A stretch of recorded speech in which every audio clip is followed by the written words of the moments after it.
Hechos capítulo 6, verso 8, dice la palabra del Señor. Voy a leer la Reina Valera del 60. Y Esteban, lleno de gracia y de poder, hacía grandes prodigios y señales entre el pueblo.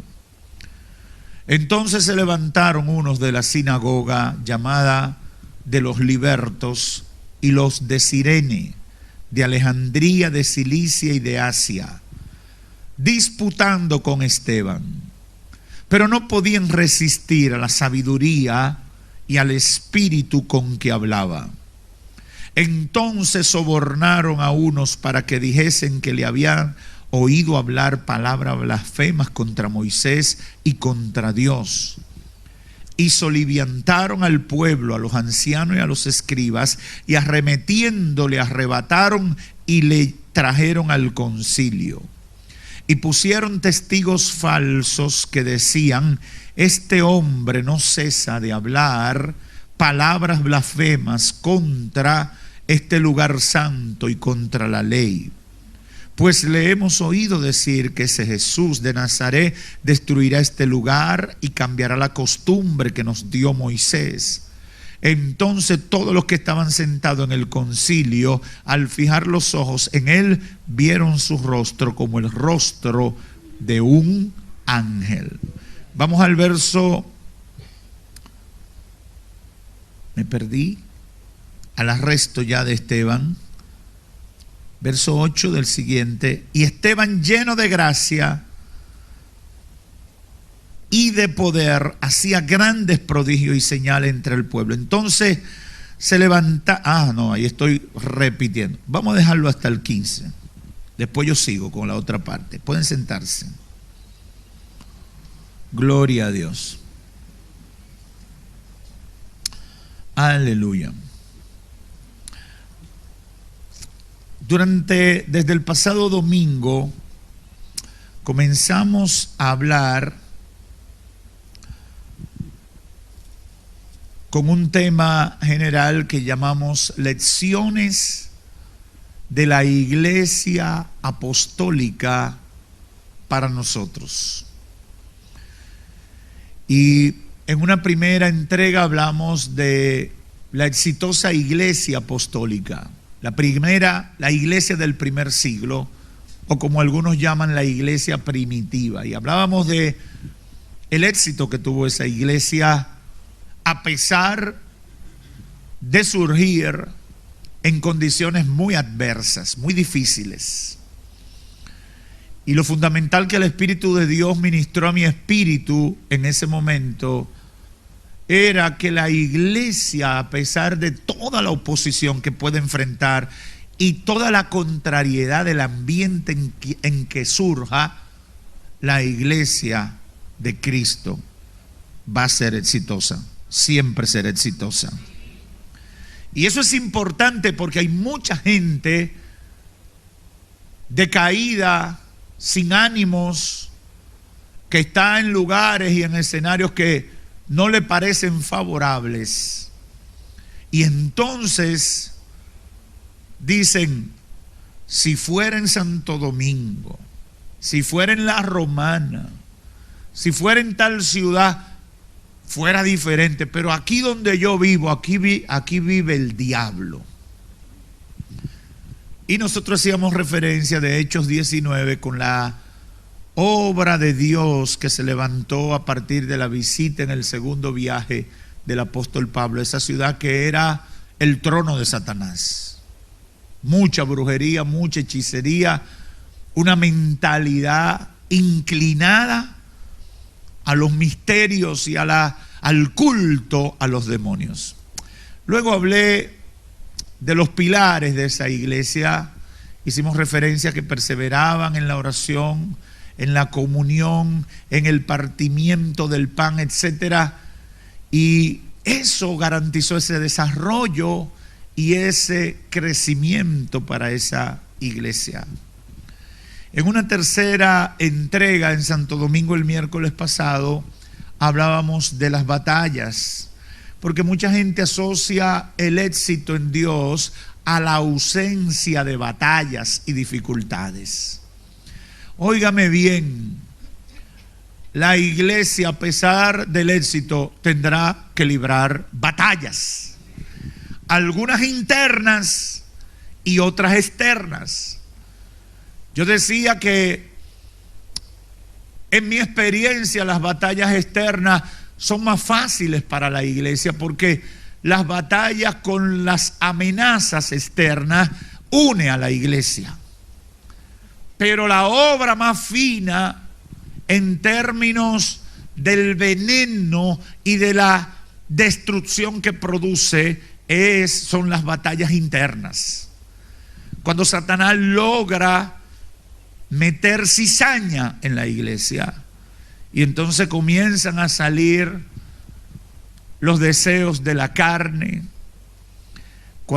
Y hacemos referencia a Hechos capítulo 5, cuando Ananías y Zafira, buscando notoriedad, tratan de simular una cosa, dar una ofrenda que no dieron o que no era real lo que decían, y el Espíritu Santo los mata en el altar.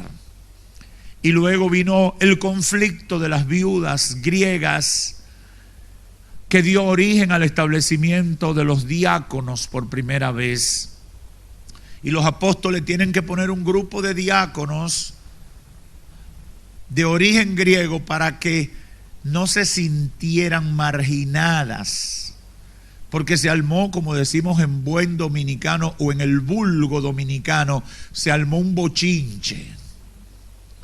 Óigame, la iglesia que está viendo el poder de Dios, la iglesia que estaba viendo los milagros, pero en el repartimiento de unas ayudas se metió el chisme, la disensión, la lucha de clases, las luchas étnicas por razones de raza y de origen. Y eso es importante que nosotros lo entendamos y lo conozcamos a la luz de la palabra, porque eso nos ayuda a entender a nosotros que cualquier situación que podamos enfrentar hoy no es un fenómeno, es una realidad con la que ha tenido que lidiar la iglesia siempre, porque la materia prima de la iglesia es la gente, y la gente produce eso. La gente produce conflicto. El ser humano es conflictivo. El ser humano con mucha frecuencia es egoísta en su forma de ver y conducirse en la vida. Y la iglesia primitiva, que algunos, yo creo que sin mala intención, la proyectan como una iglesia perfecta, no era perfecta, tenía debilidades, pero sí fue exitosa. ¿Usted está entendiendo? Fue exitosa porque cumplió con el propósito para el cual el Señor Jesucristo la estableció. Y ese es el punto. No busque iglesia perfecta, porque tendrían que estar vacías para ser perfecta. ¿Usted quiere una iglesia perfecta? Busque una que esté vacía, que no tenga ni una gente, y va a estar perfectica. Ahí no va a haber conflicto, ahí no va a haber dificultades, ahí no va a haber problemas, porque ya el elemento que produce problemas no existirá, porque es la gente. Hoy voy a estar ministrando en este culto y en el siguiente las lecciones 4 y 5 de la iglesia apostólica del primer siglo. Y quiero hablar del carácter de los cristianos del primer siglo, su visión de la vida y su compromiso con el llamado de Dios. Porque a partir de esto tenemos un comportamiento que debe ser modelo para nosotros seguir. Yo he visto a mucha gente hablar positivamente de la iglesia del primer siglo, de lo que Dios hacía, de los milagros que ocurrían, del impacto en la sociedad de esa iglesia, pero he visto a muy poca gente hablar de ellos quererse parecer a los cristianos del primer siglo. Y yo creo que si anhelamos el éxito de los cristianos del primer siglo, debemos anhelar la conducta y el carácter de los cristianos del primer siglo, porque ahí hay una explicación de lo que Dios hizo con ellos. Creo sin lugar a dudas que Dios es el mismo ayer, hoy y por los siglos de los siglos. Es el mismo que respaldó a la iglesia apostólica. Es el mismo que nos está respaldando a nosotros en nuestros tiempos. Por lo tanto, si ellos fueron exitosos en el mundo contrario y hostil que le hacía oposición, también nosotros podemos ser exitosos en el cumplimiento del llamado de Dios para nuestras vidas. Yo no sé si hay alguien aquí que cree eso. Estamos llamados a ser exitosos. Lo que te estoy diciendo, hermano, es que ese amigo que no cree en Dios y que tienes toda la vida conociéndolo, tú no te puedes rendir creyendo que Dios lo va a libertar. Lo que te estoy diciendo, hermano, es que esa familia tuya que no se convierte, Dios la puede salvar. Lo que te estoy diciendo es que esta ciudad, aun cuando la maldad esté llenando cada rincón, debe sobreabundar la gracia. De eso te estoy hablando. Y yo debo estar expectante, confiado que eso Dios lo puede hacer. Había un canto de hace muchos años que decían: Él puede.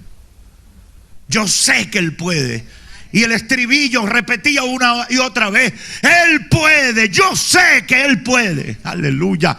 Esos cristianos no estaban dudando si era posible, si le faltaba esto o aquello. Estaban convencidos de que Dios, tarde o temprano, iba a hacer lo que había prometido que iba a hacer. Aleluya. Y quiero analizar dos casos nada más de reacciones de los hermanos de la iglesia del primer siglo, porque son un modelo para nosotros y nos van a ayudar a identificar cualidades que deben forjar el carácter de nosotros para ser una iglesia tan efectiva y tan exitosa como la iglesia apostólica. Hechos 4, 1 al 4, y creo que hice referencia a este episodio en uno de los mensajes. Habla del apresamiento de Pedro y de Juan, producto del milagro impactante del cojo que estaba sentado a la puerta de la Hermosa.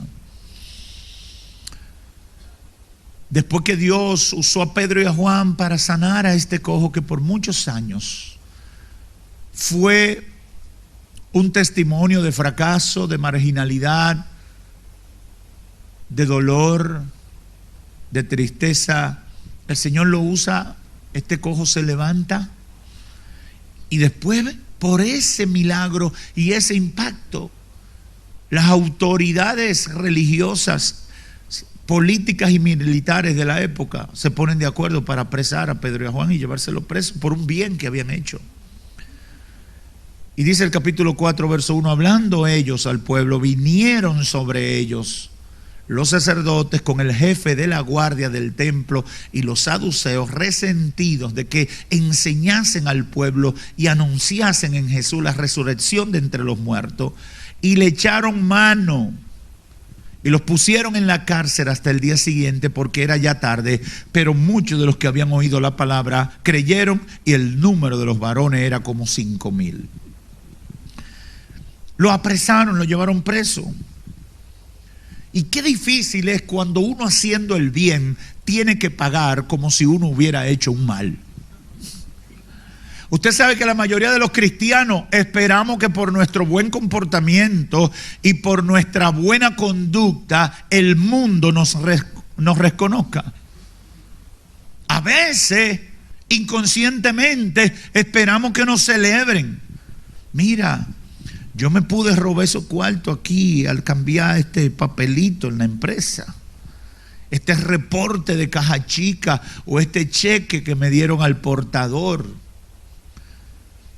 o este dinero que se le quedó a fulano, pero me porté bien, hice lo correcto y ahora el jefe está guapo, está molesto, o los compañeros se han levantado contra mí y me tienen en jaque al punto que están casi cancelándome, y lo único que hice fue hacer lo correcto. Déjame decirte, bienaventurado el que sufre por la causa de Cristo. Pedro en una de sus epístolas dice: no tengan el sufrimiento como si una cosa extraña le estuviera ocurriendo, porque estamos en un sistema de pecado que a lo malo le llama bueno y a lo bueno le llama malo. Por lo tanto, muchas veces tú haciendo lo correcto delante de Dios, ellos se van a molestar y a sentirse mal, y tú tienes que ignorarlo y cumplir con lo que Dios ha establecido, independientemente de la opinión de la gente. Ante la amenaza, ante este hecho, a Pedro y a Juan lo encarcelan, pero tienen un problema, no tienen de qué acusarle, y el pueblo se alborota porque están identificados con ellos por lo que Dios había hecho con ellos. Y entonces las autoridades del templo, los sacerdotes, la guardia, ante esa realidad deciden soltarlo, pero para soltarlo primero lo amenazan. Dice el verso 8: y llamándolo le intimaron que en ninguna manera hablasen ni enseñasen en el nombre de Jesús. Ahí está. Mas Pedro, verso 18 y 19, mas Pedro y Juan respondiéndole le dijeron: juzgad si es justo delante de Dios obedecer a vosotros antes que a Dios, porque no podemos dejar de decir lo que hemos visto y lo que hemos oído. ¿Qué querían ellos? Que Pedro y Juan se callaran, que dejaran de hablar de Jesús, que dejaran de cumplir con su ministerio. Lo amenazaron y lo intimaron, pero ante la amenaza Pedro dio una poderosa declaración que refleja un cambio significativo de sus convicciones con respecto a lo que sucedió en la negación de Cristo. Usted compara esta reacción con lo que pasó el día que Pedro negó 3 veces al Señor y se va a dar cuenta que son 2 personas diferentes. Aquí hay un hombre convencido de su fe y lleno de valor y de autoridad espiritual para enfrentar la oposición. Si usted se fija, cuando Pedro niega al Señor, ni siquiera fueron las autoridades que lo cuestionaron. Fue gente del público que le dijeron: tú te pareces al que está preso, tú eres Galileo como él, tú hablas y caminas como ellos. Y él negó 3 veces al Señor. No tuvo una presión tan grande. Aquí son las autoridades religiosas y militares y demás que lo presionan. Y mire cómo él responde aquí: es mejor obedecer a Dios, aleluya, antes que a los hombres. Es decir, ya yo no tengo miedo. Caiga quien caiga, pase lo que pase, yo le voy a ser fiel al Señor, aleluya. Y no me voy a callar, voy a contar lo que Dios ha hecho, voy a decir lo que he visto y lo que he oído para la gloria de Dios, aleluya. Hay mujeres que los maridos le dicen: te voy a votar si tú sigues yendo a la iglesia. Yo no me quiero dejar de ti, pero si tú me quieres votar por ser cristiana, vótame. Aleluya. Mire que yo no me casé con hombre evangélico. A mí me gusta mucho ir para la discoteca y bailar. Yo soy convertido ahora. No, pues yo me voy a buscar otro hombre. Eso no es lo que yo quiero, varona. Pero si tengo que elegir entre Dios y tú, siempre voy a elegir al Señor. Aleluya. Yo no sé si hay alguien aquí que está dispuesto a algo como eso. Aleluya. Aleluya. Pero hay un segundo caso que fue el que leímos al inicio de este momento en Hechos capítulo 6, que es el caso del siervo de Dios Esteban, que fue arrestado y fusilado por causa del evangelio. Esteban está señalado como el primer mártir de la fe, como la primera persona que entregó su vida por causa del Evangelio de Cristo. Y dice la Biblia que Esteban estaba lleno de gracia y de poder. Y el Espíritu Santo a través de él hacía grandes prodigios y señales entre el pueblo. Y como siempre pasa, se levantaron gente contraria, gente negativa, gente negativa. Se levantaron de la sinagoga llamada de los libertos y de los de Cirene, de Alejandría. Gente que tenía temor de Dios. Se levantaron. Y levantaron falso testimonio. Primero comenzaron a oponerse a Esteban. Y como no podían resistir a la sabiduría y al espíritu con que hablaba, óigame, señale eso. Dios da sabiduría y poder y autoridad espiritual para usted levantar la bandera del Evangelio. Entonces, porque el diablo cuando no te puede vencer por una, busca cómo vencerte por la otra. Entonces sobornaron a uno para que dijesen que le habían oído hablar palabra blasfema contra Moisés. Le inventaron un falso testimonio. Y motivaron al pueblo, a los ancianos y a los escribas, y arremetiéndole, arrebataron y le trajeron al concilio, preso también.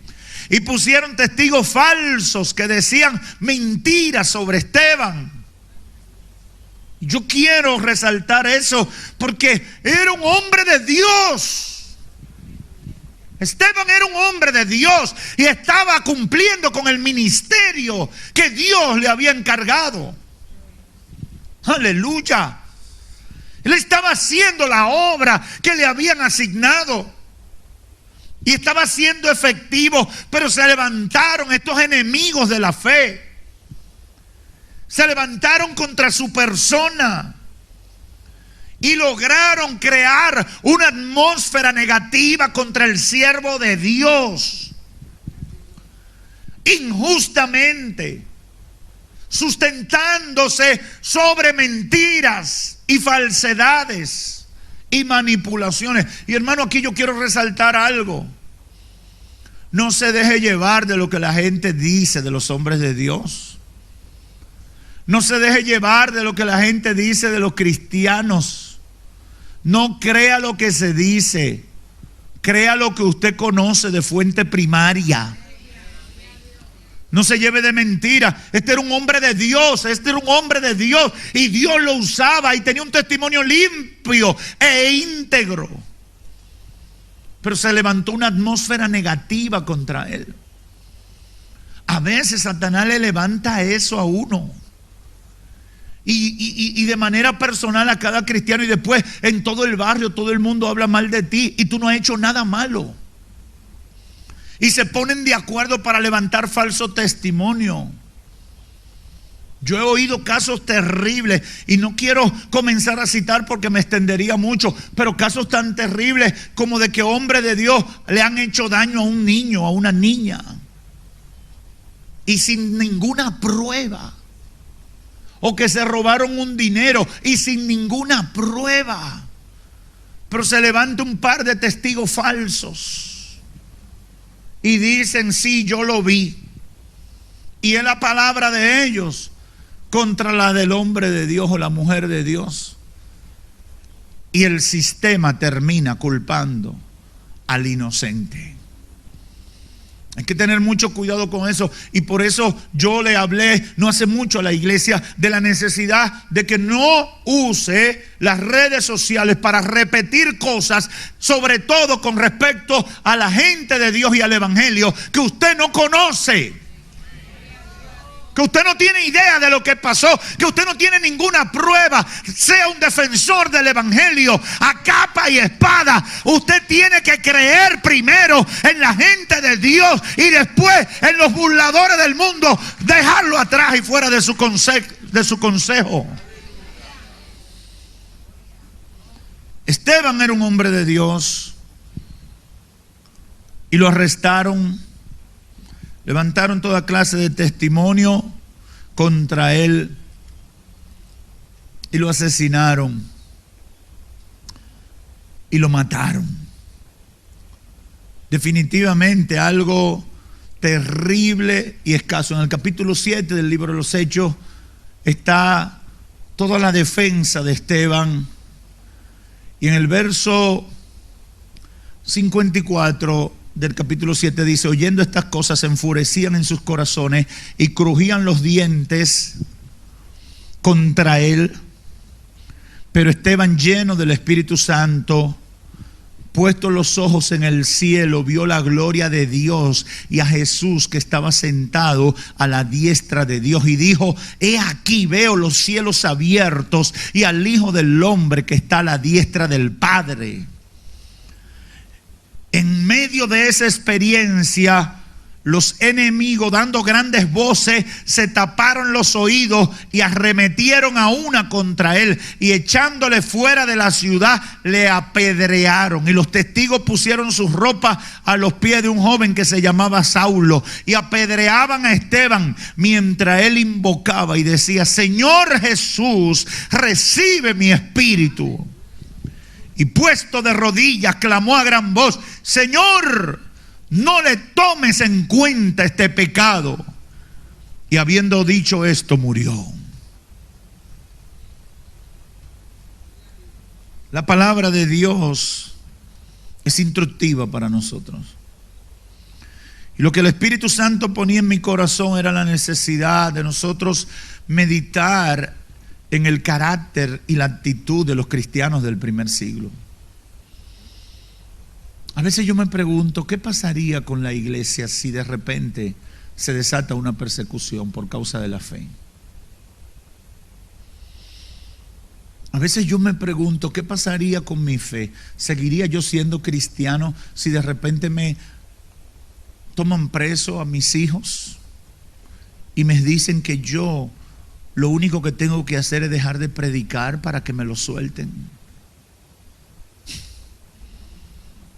¿Usted se ha puesto a pensar en eso, hermano? ¿Qué haría yo? Porque yo a veces tengo la preocupación de ver que la gente es tan volátil en su fe. Es tan fácil de cambiar de parecer por situaciones adversas. Me botaron del trabajo. Yo no sé si yo voy a seguir siendo cristiano porque ahora desempleado. Eso no estaba en mi contrato cuando el Señor me llamó.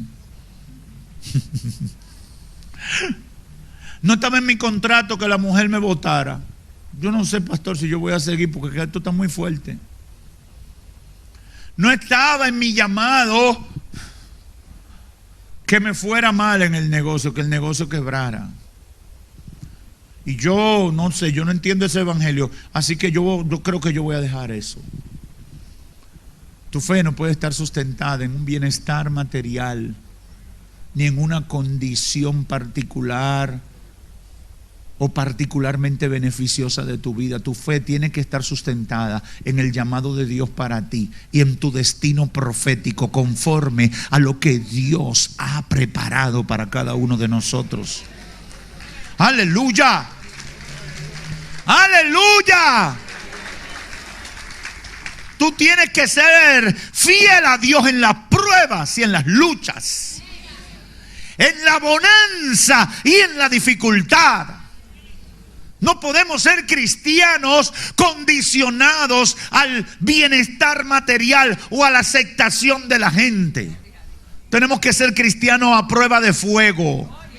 Los hermanos de la iglesia apostólica eran cristianos a capa y espada. Le gustara al Sanedrín o no le gustara al Sanedrín, le gustara al emperador o no le gustara al emperador. Muchos tuvieron que morir por causa del evangelio.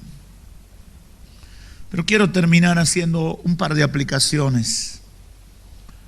Cuando analizamos a la gente que integraba la iglesia primitiva, la iglesia apostólica del primer siglo, nos encontraremos con muchos ejemplos de hombres valientes, comprometidos y dispuestos a entregarlo todo por la causa del evangelio.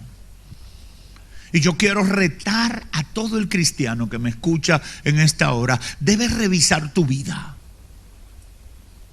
y tomar una decisión de fe y decir: Señor, cueste lo que cueste, pase lo que pase. Y en la Biblia, en el Antiguo Testamento, hay un ejemplo muy emblemático, que es el caso de Esther. Esther llegó a la corte real como esposa del rey Asuero, o como la principal, porque esos reyes lo que tenían era harén. Y Esther, cuando se necesitaba que ella intercediera, claudicó. Y Mardoqueo le dice: mire, Esther, la salvación para el pueblo de Dios vendrá de algún lugar. Ahora tú decides si tú vas a ser parte de lo que Dios va a hacer. Porque tú no sabes si para esta hora Dios te puso ahí para cumplir con un ministerio. Y yo sé que en esta mañana el Espíritu de Dios le habla a mucha gente. Dios te puso ahí, en el lugar donde está, en la familia donde está, en el negocio donde está, para cumplir con un ministerio.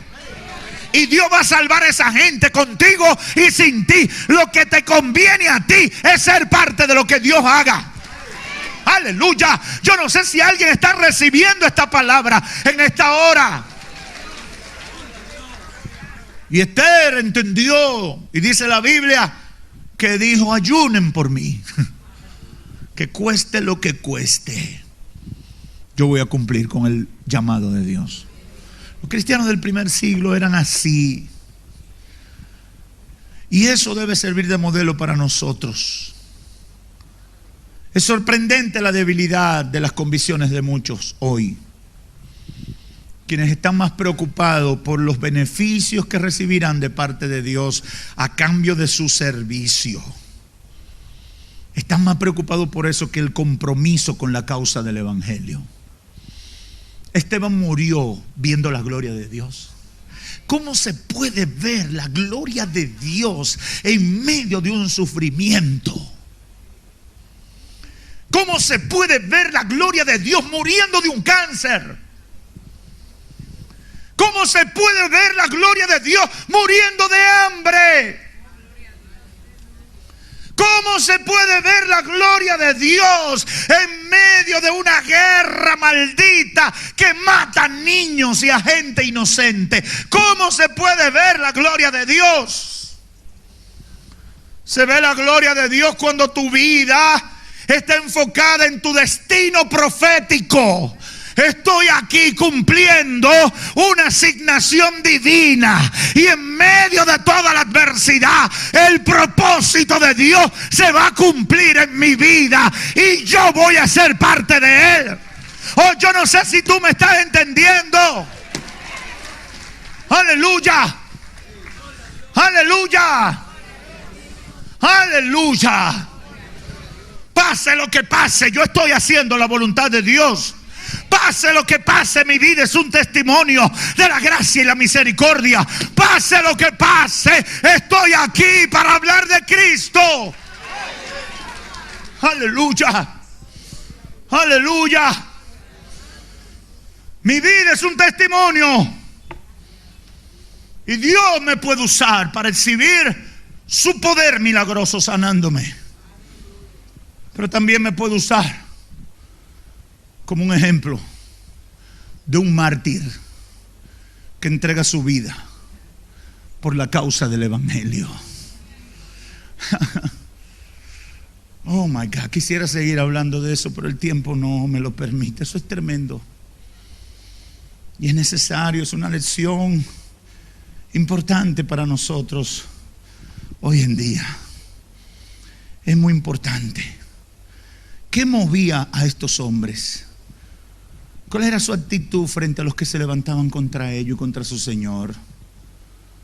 Cuando lo analizamos, estaban totalmente comprometidos con Cristo y el Evangelio. Vivían por el Evangelio. Vivían por la fe. Ellos no estaban pensando en casa, en comprar un bote para ir los domingos de pesca. viajar por el mundo y visitar a París, la ciudad del amor, el mon amore. No. Ellos vivían, eran gente de propósito. Mi vida es una ofrenda agradable ante Dios. Y cada segundo de mi vida lo voy a gastar para exaltar el nombre que me llamó de las tinieblas a su luz admirable. Yo no sé si aquí hay gente de ese calibre, pero el que no lo sea, trate de ponerse ahí, porque con esa gente que Dios trabaja. Aleluya. No tenían temor sobre lo que pudiera pasar. Estaban dispuestos a dar su vida por el evangelio. Cuando analizamos todo eso, estamos ante gente que sabían que ser cristiano era estar listo para cumplir con el propósito de predicar el evangelio, de echar fuera demonios, de sanar enfermos, de sacar a los presos espirituales de la cárcel, de predicar el año agradable del Señor. No debemos tener una razón más poderosa que el cumplimiento con el mandato del Señor Jesucristo, fundador y modelo de la iglesia. Esa es la razón de nuestra existencia. En segundo lugar, Dios está buscando verdaderos hombres y mujeres de fe para a través de ellos alcanzar a los que viven en el mundo sin esperanza. Hombres y mujeres con una fe tan grande como la que aparecen en Hebreos capítulo 11, verso 24. Solamente le voy a citar el caso de Moisés y otros tantos. Dice Hebreos 11, 24: por la fe Moisés, hecho ya grande, rehusó llamarse hijo de la hija de Faraón, escogiendo antes ser maltratado con el pueblo de Dios que gozar de los deleites temporales del pecado. Aleluya, eso es poderoso. Teniendo por mayores riquezas el vituperio de Cristo que los tesoros de los egipcios, porque tenía puesta su mirada en el galardón. ¿En qué está puesta tu mirada, hermano? ¿En dónde está puesta tu mirada? ¿Tú estás mirando el galardón o estás mirando lo otro, lo de aquí abajo? Y sigue diciendo: por la fe Moisés dejó Egipto, no temiendo la ira del rey, porque se sostuvo como viendo al invisible. Y salto al verso 32. ¿Y qué más digo? Porque el tiempo me faltaría contando de Gedeón, de Barak, de Sansón, de Jefté, de David, como de Samuel y de los profetas, que por la fe conquistaron reinos, por la fe hicieron justicia, alcanzaron promesas, taparon bocas de leones. Aleluya. Apagaron fuegos impetuosos, evitaron filo de espada, sacaron fuerza de la debilidad. Por la fe se hicieron fuertes en batalla y pusieron en fuga ejércitos extranjeros.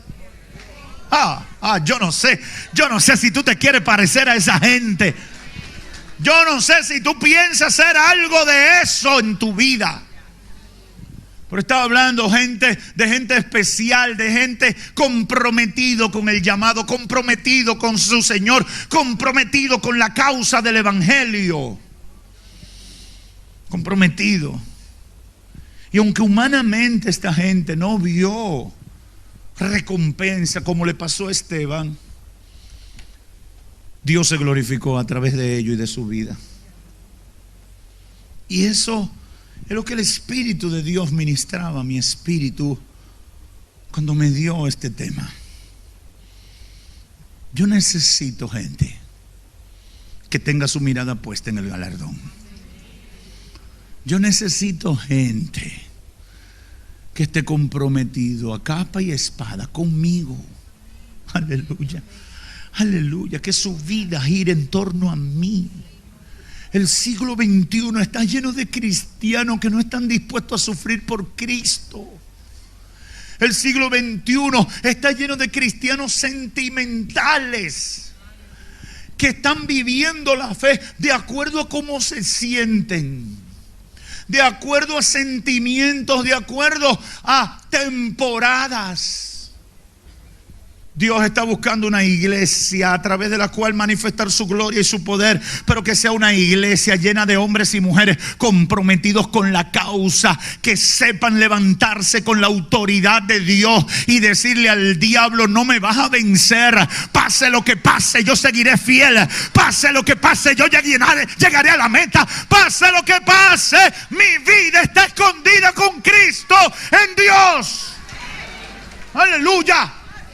Aleluya. Pase lo que pase, si hay un león que taparle la boca, se la voy a tapar.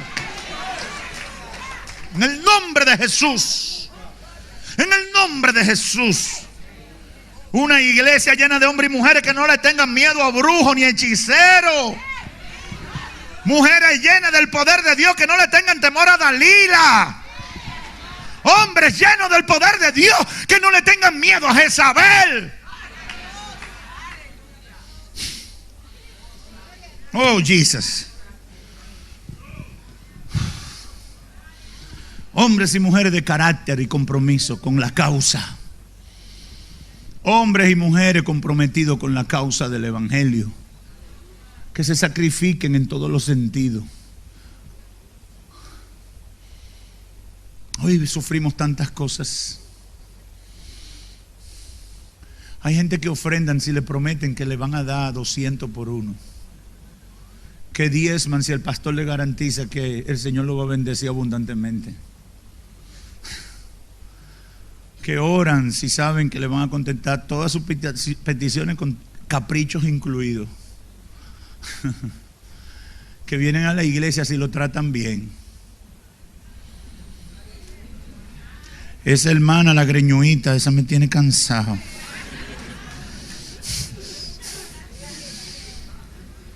Pastor, yo no voy a la iglesia porque la hermana tal me maltrató, me miró. Ella no me dijo nada, pero con la mirada ya yo sé lo que ella piensa de mí. Yo no vuelvo por ahí.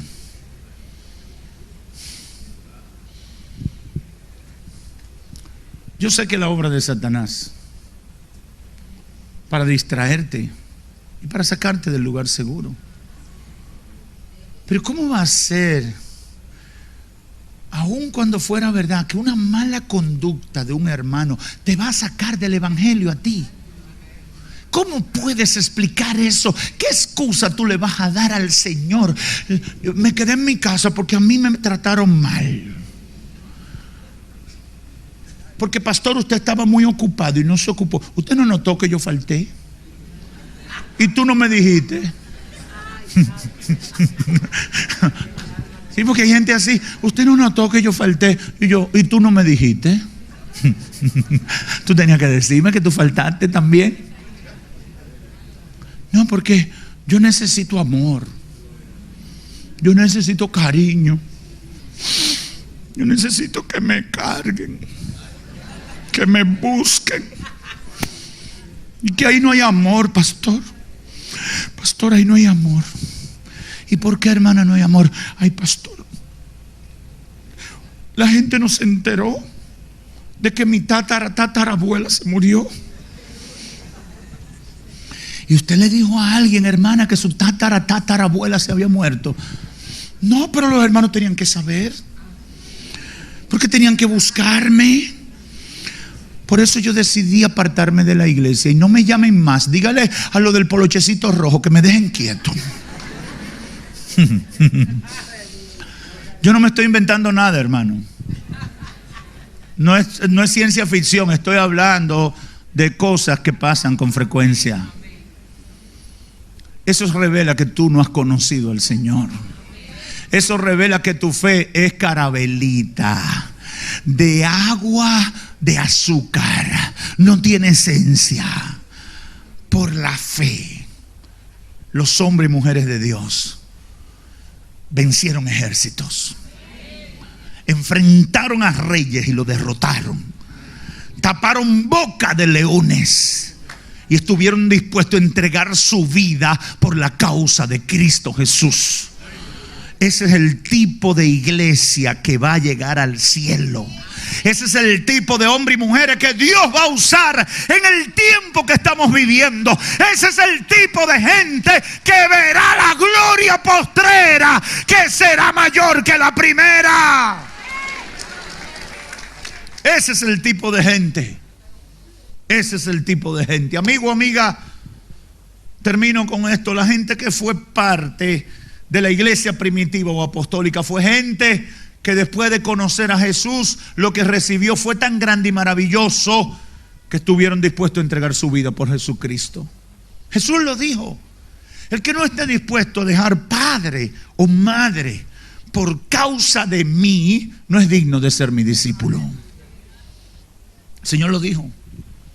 Y uno tiene que hacerse ese análisis. Uno tiene que hacerse ese análisis.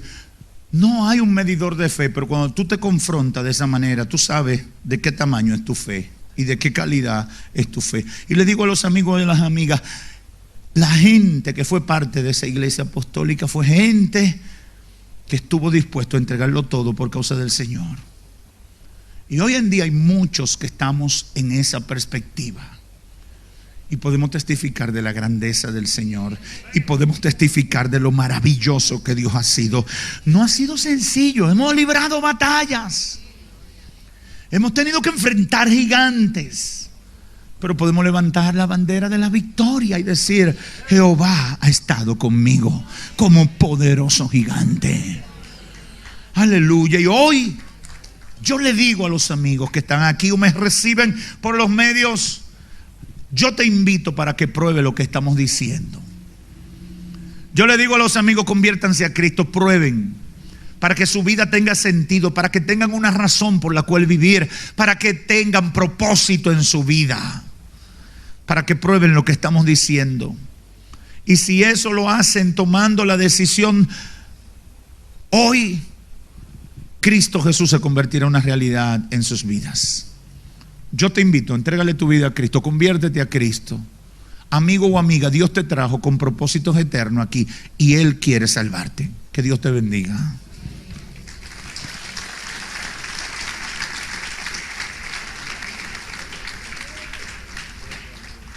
Aleluya. Gracias, Señor. Gracias, Espíritu Santo, por este tiempo, por esta palabra que hemos entregado.